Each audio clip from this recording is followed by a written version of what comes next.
Hi viewer, welcome to YouTube channel. I am Haris Khan.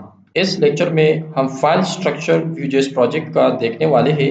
So let's get started. Last lecture में आप लोगों को मालूम है कि हमने क्या किया। Simple hello world from view course जो है वो स्क्रीन पे डिस्प्ले किया है। तो आज के इस लेक्चर में इस फोल्डर स्ट्रक्चर को अंडरस्टैंड करते हैं। जैसे कि लेफ्ट साइड पे आप लोग देख सकते हो, हमारे पास पहले है नोड मॉड्यूल। तो नोड मॉड्यूल हमारे पास इसके अंदर जितने भी पैकेजेस हम इंस्टॉल करते हैं उसके रिलेटेड, उसके जो एसोसिएटेड फाइल्स होते हैं वो इसके अंदर होते हैं।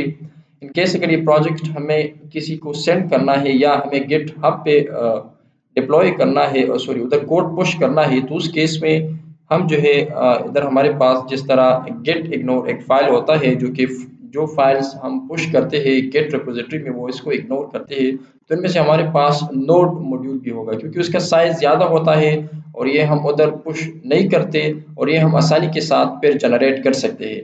अगर आप लोग यान यूज़ कर रहे हो तो यान इंस्टॉल के थ्रू हम ये बैग ला सकते हैं, वापस ला सकते हैं अगर ये हम डिलीट कर दें, या किसी का रिपोजिटरी से जो है किसी का कोड हम Vue.js या React.js या किसी भी जावास्क्रिप्ट फ्रेमवर्क का क्लोन करते हैं। और अगर आप लोग npm यूज कर रहे हो तो उस केस में npm इंस्टॉल के साथ ही आप लोगों के पास वापस आ जाएगा। सो दूसरे नंबर पे हमारे पास पब्लिक है। तो पब्लिक के अंदर हमारे पास एक तो index.html फाइल होगा जो कि हमारे पास किसी भी प्रोजेक्ट के अंदर मौजूद होता है। index.html में हमारे पास इस केस में सिर्फ जो है यहाँ पर टाइटल जो है वही डिस्प्ले होगा। इसके अलावा index.html में हम और चीज़ें नहीं रखेंगे। लेकिन मिसाल के तौर पर CDN से आप लोग वाकिफ होंगे, अगर हम वो लिंक यूज़ करना चाहते हैं अपने प्रोजेक्ट के अंदर, तो वो हम क्या करेंगे, इस हेड टैग के अंदर इधर इंसर्ट करेंगे। index.html में वो फाइल्स हम इंसर्ट करेंगे जिस तरह हम सिंपल HTML CSS जावास्क्रिप्ट के प्रोजेक्ट में करते थे। तो ये चीज़ तो क्लियर है। और फेव डॉट आइकन ये तो आप लोगों को क्लियर है कि वेब ब्राउज़र पे जब हम व्यू करते हैं अपने प्रोजेक्ट को, जिस तरह से आप देख रहे हो, तो ये जो आइकन है तो ये हमारे पास फेव आइकन है। तो ये चीज़ें तो मतलब आप लोग HTML CSS में सीख चुके हो। इसके अलावा हमारा जो मेन कंसर्न व्यू के कोड का है वो SRC फोल्डर है। SRC फोल्डर के अंदर पहले नंबर पे इधर एसेट्स का फोल्डर आप लोगों को नजर आएगा। तो एसेट्स फोल्डर के अंदर जितने भी हमारे पास एसेट्स होंगे, चाहे वो इमेजेस हो या वीडियोस हो, मिसाल के तौर पर ऑडियोस हो, तो वो सब हमारे पास एसेट्स के अंदर आ जाएंगे। इसके अलावा दूसरे नंबर पे आप लोगों को नजर आ रहा है कंपोनेंट्स। सो कंपोनेंट्स के अंदर हम कंपोनेंट्स लिखेंगे। अब इंट्रोडक्टरी लेक्चर में हमने ये एक्सप्लेन किया कि कंपोनेंट्स क्या होते हैं। तो कंपोनेंट्स हमारे पास रियूजेबल कोड को कहते हैं। मिसाल के तौर पर मैंने एक कंपोनेंट क्रिएट किया, एक फाइल क्रिएट किया, उसके अंदर कोड किया। मिसाल के तौर पर या मेन्यू हो गया या फुटर का कोड हो गया, तो फिर वो जो है मैं रीयूज कर सकता हूँ, किसी भी कंपोनेंट में इंपोर्ट करके वो मैं यूज कर सकता हूँ। तो इस तरह के जितने भी हमारे पास कोड होगा, हम फाइल्स क्रिएट करेंगे तो वो कंपोनेंट्स के अंदर आएगा। और इसके अलावा इसमें क्रिएट करते हैं एक और फोल्डर जिसको नेम देते हैं पेजेस। तो पेजेस के अंदर हमारे पास पेजेस आएंगे आएंगे जिस तरह मिसाल के तौर पर होम पेज, अबाउट पेज, तो वो इसके अंदर आएगा। अब आप लोगों को हर प्रोजेक्ट में एप डॉट व्यू नजर आएगा। एप डॉट व्यू हमारा व्यू के पर्सपेक्टिव से देखा जाए तो एग्जीक्यूशन इधर से स्टार्ट होगा। हम इस फाइल पे आएंगे इधर, तो या अपना राउटिंग इंपोर्ट करेंगे, मिसाल के तौर पर अगर हमने किया हो, इंशाल्लाह नेक्स्ट लेक्चर्स में हम करेंगे, स्टेप बाय स्टेप जाएंगे। या किसी भी फाइल को आपने इंपोर्ट करके इधर अगर उसकी मेन्यू राउटिंग का कोड लिखना है तो इधर जो है इंपोर्ट करके आप वो यूज कर सकते हो। या दूसरे फाइल में अपनी मेन्यू डॉट जेएस, मिसाल के तौर पर जो हमारे पास नेविगेशन बार है उसका कोड, तो इंपोर्ट करके इधर यूज करेंगे। तो एक और भी आप अपना मेन फाइल बना सकते हो, उसको सिंपली इसमें इंपोर्ट करके बकाया चीज़ें उनमें इंपोर्ट कर सकते हो, उस फाइल में इंपोर्ट कर सकते हो। तो ये आप पे टोटली डिपेंड है, इसका कोई इशू नहीं है। लेकिन ये एप डॉट व्यू फाइल जो है ये खुद भी दूसरी फाइल में कॉल हुई है जो कि exactly starting point of the project है, जो कि हमारे पास मेन डॉट जेएस है। अगर मेन डॉट जेएस के अंदर हम आए तो आप लोगों को नजर आ रहा है कि हमने इसमें इंपोर्ट किया है व्यू।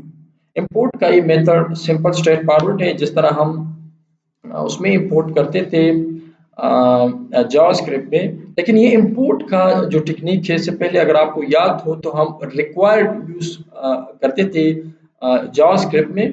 तो रिक्वायर्ड हम अभी इसलिए यूज नहीं कर रहे हैं क्योंकि ECMAScript 6 वर्जन में हमारे पास इंपोर्ट का जो मेथड है वो चेंज हो चुका है, सिंटैक्स उसका चेंज हो चुका है। तो ये मतलब अच्छी अप्रोच है कि हम लेटेस्ट चीज़ों को अडॉप्ट करके वो यूज़ करें। तो इस केस में हम जो है इंपोर्ट वो यूज़ कर रहे हैं। पूरे व्यू में आपको इंपोर्ट इंपोर्ट ही नज़र आएगा। तो इधर हमने क्या किया है, इंपोर्ट ऐप फ्रॉम app.view से हमने इंपोर्ट किया है, और फिर क्रिएट ऐप जो कि एक बिल्ट इन फंक्शन है, तो इसमें हमने ऐप को पास किया है डॉट माउंट से ये आईडी है हमारे पास ऐप, तो इसको हमने ऐप आईडी के ऊपर मैप किया है। अब माउंट का मतलब इधर ये है कि ये जो ऐप हमने इंपोर्ट किया ऐप फ्रॉम app.view, इसको किसी जगह पे रेंडर होना चाहिए। तो वो रेंडर होने के लिए इसे डोम चाहिए। तो डोम क्या करते हैं, हमने एक एलिमेंट की आईडी इसे देनी है कि वो एलिमेंट डोम के ऊपर क्या हो जाए, रेंडर हो जाए। तो वो हम क्या करेंगे, माउंट के अंदर वो आईडी या वो क्लास जो है पास करेंगे। इधर हमने हैश ऐप पास किया है, जो कि हमारे पास क्या है, एक आईडी हमने किस चीज को दी है। आप अगर इधर app.view पे क्लिक करते हो और इधर app.view पे क्लिक करने के बाद एक मिनट, इधर हम कंपोनेंट के अंदर अगर आए तो हमारे पास एक मिनट, सॉरी, app.view के अंदर अगर हम आए तो इधर आप लोगों को एक आईडी जो है वो नजर आ रहा है, इधर हैश ऐप। तो ये क्या कर रहे हैं, हम इसको स्टाइलिंग भी इस आईडी के थ्रू दे सकते हैं, लेकिन इस आईडी के थ्रू इसे हम ये भी बताएंगे कि we are using DOM of that particular element, चाहे वो h1 हो, h2 हो या जो भी हो। तो उसको हम इधर क्या करेंगे, आईडी इसको देंगे। ये तो इधर उसका दूसरा भी वो मेथड है जो कि हम आगे लर्न कर लेंगे कि एलिमेंट के अंदर हम v2, हमारे पास जो व्यू था उसमें इस तरह से हम लिखते थे और इसको ऐप दे देते, तो इसको फिर हम क्या करते थे, एक्सेस करते थे। लेकिन इस केस में हम क्या करते हैं, हमारे इस केस में इधर हमने आपको नजर आ रहा हो तो ये जो नेम हमने लिखा है, ये नेम हमारे इस कंपोनेंट का नेम है, जिसके थ्रू इधर अगर आप लोग देख सकते हो तो हम जो इधर हमने जो इंपोर्ट किया है ये ऐप, तो ये नाम इस कंपोनेंट का, ये जो नेम है ये नहीं है, ये नेम कोई भी हम जो है वो दे सकते हैं। ये नेम हमारे पास इस फाइल का नेम है जिसके थ्रू हम इसको क्या करते हैं, इंपोर्ट करते हैं। तो यहाँ पर ये जो हैश लिखा गया है, ये किसी भी HTML टैग का हमने वो देना है जिसके थ्रू हम क्या करेंगे, हमारा डोम जो है वो एक्सेस होगा, जिस पे चीज़ें रेंडर। और ये हैश ऐप जो है हमारे पास मेरे ख्याल से ये index.js के अंदर ये यूज हुआ है, ये आप देख सकते हो। इंडेक्स के डेव में आप लोग देख सकते हो आईडी को हमने क्या दिया है, ऐप दिया है। तो जितने भी हमारे पास चीज़ें रेंडर होंगे डोम के अंदर, वो हमारे पास ऐप आईडी के थ्रू रेंडर होंगे। अगर इसको मैं मिसाल के तौर पर दूसरा नाम देता हूँ, फॉर एग्जांपल टेस्टिंग ऐप, तो यहाँ पर जो मेरे पास main.js में मैंने माउंट किया है, इसको भी मैं हैश टेस्टिंग ऐप जो है वो दूंगा। तो ये हमारे पास क्या करता है, डोम को माउंट करता है ताकि ये जो चीज़ें हम डिस्प्ले करवा रहे हैं, अभी जो हमारे पास hello world from you course display हो रहा है ऑन डोम, तो ये इस इंडेक्स के थ्रू जो है डिस्प्ले हो रहा है, इसको रेफर हो रहा है। इसकी आईडी जो कि इधर हमने यूज किया है माउंट करते हुए, तो ये index.html इसके साथ माउंट हो चुका है। और हमारे ये जो हम ये इधर जो हेलो वर्ल्ड जितने भी वो डिस्प्ले कर रहे हैं, तो हमारे पास क्या हो रहे हैं, डिस्प्ले हो रहे हैं, जितने भी हमारे कंटेंट होंगे वो डिस्प्ले होंगे। सो ये था फाइल स्ट्रक्चर। इसमें अगर नीचे हम आए गेट इग्नोर का तो हमने कर लिया कि चीज़ों को हम अगर इग्नोर करते हैं, गेट हब रिपोजिटरी में पुश करने के लिए जितने भी फाइल्स हम चाहते हैं कि वो उसमें ना जाए, मिसाल के तौर पर या तो उसकी साइज ज़्यादा है या वो हम जो है आसानी के साथ रीजनरेट कर सकते हैं। तो इसके अंदर अगर हम देखें तो ये कह रहे हैं कि nv.local, ये जितने भी फाइल्स है वो नहीं जाएंगे, ये जो फाइल है ये नहीं जाएंगे, इसके अलावा हमारे पास ये फाइल्स नहीं जाएंगे। इसमें से कुछ ऐसे हैं जो आप कह रहे हो कि नहीं वो जाने चाहिए, तो सिंपली आपने इधर से रिमूव करने हैं। और अगर आप कह रहे हो कि वो नहीं जाने चाहिए, इसमें ऐसे फाइल होंगे, तो आपने इधर उस नाम जो है उन फाइल्स का आप लोगों ने इधर लिखना है। इसके अलावा बाइबल डॉट कन्फिग जो कि जावास्क्रिप्ट की वो मेथड्स उसकी वो एक कॉन्फ़िगरेशन है इसके अंदर, जिससे उम्मीद करता हूँ कि आप लोग फेमिलियर होंगे बीइंग ए जावास्क्रिप्ट डेवलपर। इसके अलावा जेसन कॉन्फ़िग जो कि हमारे पास डिफ़ॉल्ट वो क्रिएट होते हैं, और इसमें हमारे ऐप का जो मेन सिंपल वो है फंक्शनैलिटी का जो बेसिक हमारे पास सेटअप होता है वो जेस कॉन्फ़िग में होता है, लेकिन इसका लिंक हमारे पास पैकेज डॉट जेसन से है। जितने भी हम npm पैकेजेस इंस्टॉल करेंगे तो वो हमारे पास पैकेज डॉट जेसन के अंदर आएंगे। उसका वर्जन वगैरह जो है हम देख सकते हैं इधर। ये जो आप देख रहे हो अभी तो हमारे पास कोई डिपेंडेंसी इस तरह का इंस्टॉल नहीं है जो कि इधर आ जाएगा, लेकिन आप डेव डिपेंडेंसी, अच्छा ये डिपेंडेंसी है जो 3 डिपेंडेंसी है हमारे पास, एक कोर सॉरी 2 डिपेंडेंसी है, एक कोर डॉट जेएस डिपेंडेंसी और एक व्यू डिपेंडेंसी हमारे पास मौजूद है। मिसाल के तौर पर मैं राउटर इंस्टॉल करूंगा तो इधर वो भी आ जाएगा। इसी तरह से डेटा फिच करने के लिए जो हम यूज करते हैं साइड इफेक्ट के लिए एक्सियोस, वो भी इधर आ जाएगा और मैं उसको इंस्टॉल करता हूँ।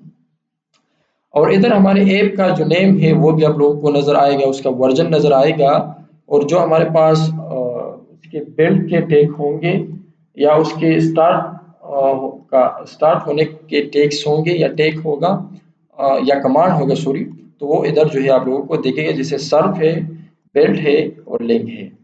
इसके अलावा रीडमी फाइल में जो भी हम वो डाल सकते हैं अपनी मर्जी के मुताबिक, लेकिन बाय डिफ़ॉल्ट इसमें प्रोजेक्ट का वो क्रिएट किया गया है कि अगर आप प्रोजेक्ट को स्टार्ट कैसे करोगे, उसको सर्व कैसे करोगे इसको बिल्ड कैसे करोगे, तो ये चीज़ें इसके अंदर हमारे पास मौजूद होते हैं। और इसके अलावा view dot config dot JS जो कि हमारे पास व्यू जेएस खुद ही क्रिएट करते हैं, तो इसमें उसकी अपनी कुछ कॉन्फ़िगरेशन अगर इन केस कल को हमने मिसाल के तौर पर या कोई फॉर्मेटर वगैरह यूज़ करना है, उसके रिलेटेड कुछ हमें फाइल्स या कुछ कोड पीस ऑफ कोड लिखना होगा कॉन्फ़िग के अंदर, तो view dot config dot JS जिधर भी आप लोगों को कहा जाए कि उसके अंदर ये चीज़ आप लोगों ने डालनी है, तो आप लोगों ने इधर जो है वो क्या करना है, इधर ही वो पेस्ट कर देनी है। इसके अलावा yarn डॉट लॉग आप लोगों के पास उस केस में जनरेट होगा अगर आप yarn यूज़ कर रहे हो, और अगर आप npm यूज़ कर रहे हो तो उस केस में यह फाइल आप लोगों के पास नहीं होगा। इसमें भी इसका अपना कोड है जो कि ये खुद ही जनरेट करते हैं इसके पैकेजेस और इसकी अपनी लिंकिंग के लिए। तो हम जो है कोई कंसर्न नहीं रखेंगे इन 3 4 5 फाइल के साथ, जिस तरह बाइबल हो गया, जेसन कन्फिग हो गया, package, readme, view dot config, yarn log, हमारा इसके साथ कोई ताल्लुक नहीं। इवन गेट इग्नोर को भी हम नहीं छेड़ेंगे अगर हमें कुछ चीज़ों को मतलब नहीं पुश करना चाहिए, हम अगर कह रहे हो तो। और ये हमारे पास नोड मॉड्यूल जो है इसके साथ भी हमारा कोई कंसर्न नहीं है, इवन पब्लिक के साथ भी हमारे पास कोई कंसर्न नहीं है, लेकिन इसके अंदर ये जो index.html है, तो अगर हम cdn कुछ यूज़ करेंगे तो उस केस में ये हमारे लिए जो है इम्पोर्टेंट हो सकता है। इसके अलावा मेन जो कंसर्न हमारे पास है वो src फोल्डर है, इसके अंदर जितने भी फाइल्स हैं उसको हम छेड़ेंगे, उसमें अपना कोड लिखेंगे, चीज़ें इंपोर्ट करेंगे। तो उम्मीद करता हूँ कि फोल्डर स्ट्रक्चर आप लोगों को समझ में आया होगा। सो इंशाल्लाह नेक्स्ट लेक्चर में मिलते हैं। टिल देन इजाज़त दीजिए, अल्लाह हाफिज़।